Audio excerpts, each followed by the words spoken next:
to our new YouTube channel called Recovering Biblical Methodism. This YouTube channel came about as a project to help our church, Southern Global Methodist Church, develop a biblical worldview and learn how to defend that biblical worldview in conversations with others that do not have it. My name is Shoemaker. I'm the discipleship pastor at Southern Global Methodist Church, and I have the Reverend Dr. Charles Allen Shoemaker, who is the pastor of Southern Global Methodist Church. And so today we're going to explore the topic of investigating a biblical worldview in Global Methodism. We're going to explore what does that look like? What does having a biblical worldview as a Global Methodist look like? So let's kind of break down this topic a little bit. So what is Global Methodism? Well, the Global Methodist Church started out basically because of United Methodism. Liberalism became so, and progressive Christianity became so entrenched in the leadership of the church that even though oftentimes during general conferences and even annual conferences, votes could be passed that were more conservative, more traditional, the leadership often ignored it and just did what they wanted to do. And so it felt like we had a set of rules that said one thing, but we operated differently.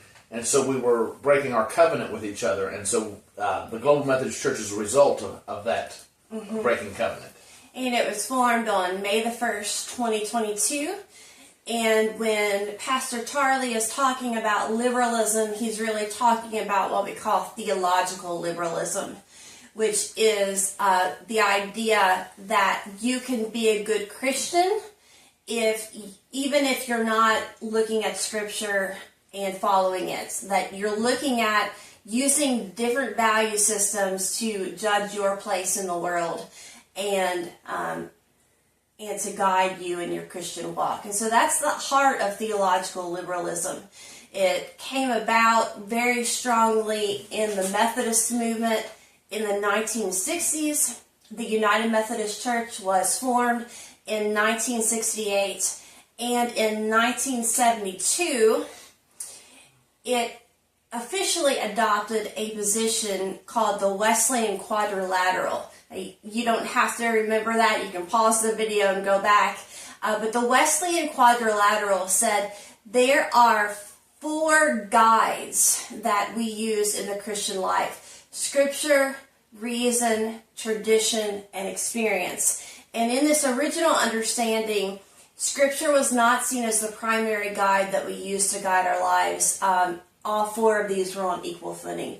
And so that put United Methodism in a bad place from the very beginning, in a place where it could be susceptible to ideas that were not scriptural, that were liberal ideas from the surrounding culture. Well, yeah, that's why we have, during that time, the big deal was called theological pluralism, where you just kind of accepted everything as being okay, as long as you could be under this big tent. And so you could have traditionalists here, you could have more progressive, liberal, theologically bent people here, and everything in the middle, and trying to hold it together. And it really just didn't work.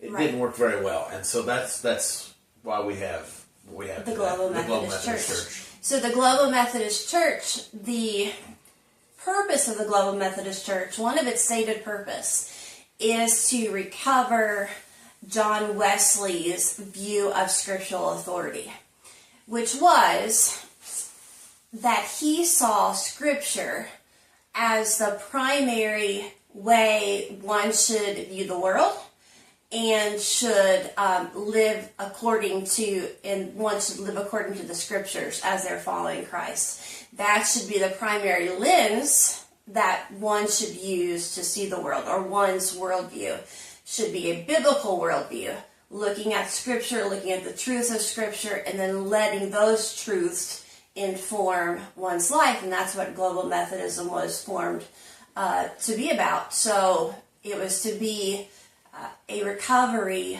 of John Wesley's biblical understanding of Christianity. Yeah, I mean, in John Wesley's introduction to his sermons and his standard sermons, whether it's the 44 in Great Britain or the 52 in North America, he says, "Let me be a man of one book."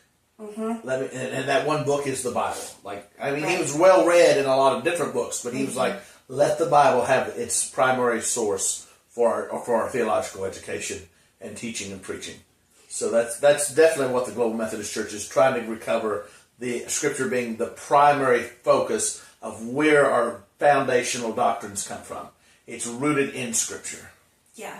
And so when you talk about a biblical worldview, in general terms, we're really talking about a framework of beliefs that we get from Scripture that we are using to guide our lives.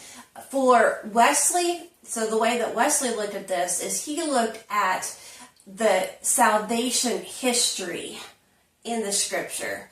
So you have God creates the world, then human beings fall into sin, and then the rest of the story of Scripture is that God is bringing us back into a relationship with us and setting us free from death, which is caused by sin. And that's really a Wesleyan view of biblical worldview, is that we have this history of salvation and God is working from the beginning to the end. Is there anything else you would like to say, Charlie? Not on that point, I don't think. I think Okay. we're good on. Okay. So, biblical worldview, simply looking at the world through the lens of Scripture.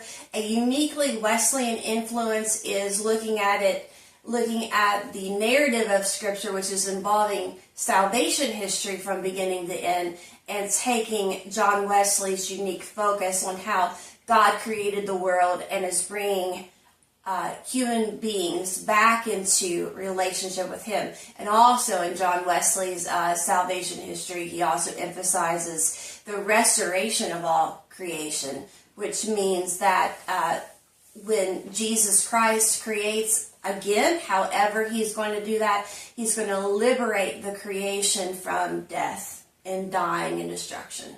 So we hope to do some more videos here to cover some more topics on how you can form a biblical worldview within a Global Methodist community. Thanks for watching. Have a wonderful day.